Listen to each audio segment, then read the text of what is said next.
ஒவ்வொரு போகத்தின் போதும் பல்வேறு சிக்கல்களுக்கு மத்தியில் வேளாண்மை செய்கின்ற விவசாயிகளுக்கு அதற்கான உரிய விலை கிடைக்க வேண்டியது அவசியமாகும். எனினும் திருகோணமலை, மூதூர், இருதயபுரம் விவசாயிகள் நெல்லுக்கான உரிய விலை கிடைக்காமையினால் பொருளாதார ரீதியில் பாதிக்கப்பட்டுள்ளனர்.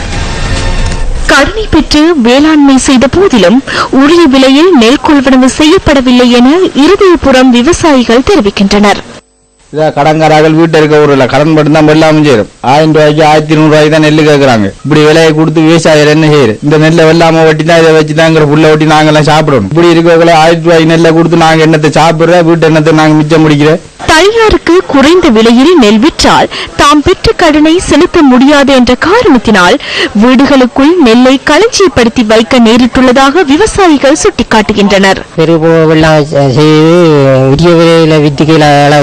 வீட்டுல நெல்ல களஞ்சியப்படுத்தி வச்சிருக்கோம். நகையெல்லாம் வீடு வச்சுதான் நாங்க வெள்ளாம் செய்யுது. குறைஞ்ச விலைக்கு வித்தா எங்களை கடன் கொடுக்கறது காணாது போட்டு அப்படியே வச்சிருக்கோம். வேளாண் பற்ற நாங்க மிஷினால எங்களுக்கு மிஷினுக்கு ஏக்கர் 10,000 எடுக்கிறாங்க. மற்ற வயலடி கூலி மிஷின் உழவுறதுக்கு 6,000 எடுக்கிறாங்க. நெல்லை இந்த அரசாங்கத்து விலைக்கு எடுக்காம இருந்தாங்கண்டா நாங்க வெள்ளாம செய்யறதுல எந்த விதமான ஆகவே எங்களுக்கு இந்த அரசாங்கம் நிர்ணயிக்கப்பட்ட விலைக்கு நெல்லை எடுப்பாங்களா இருந்தா நாங்க அந்த விவசாயத்திலேயே ஈடுபடலாம்.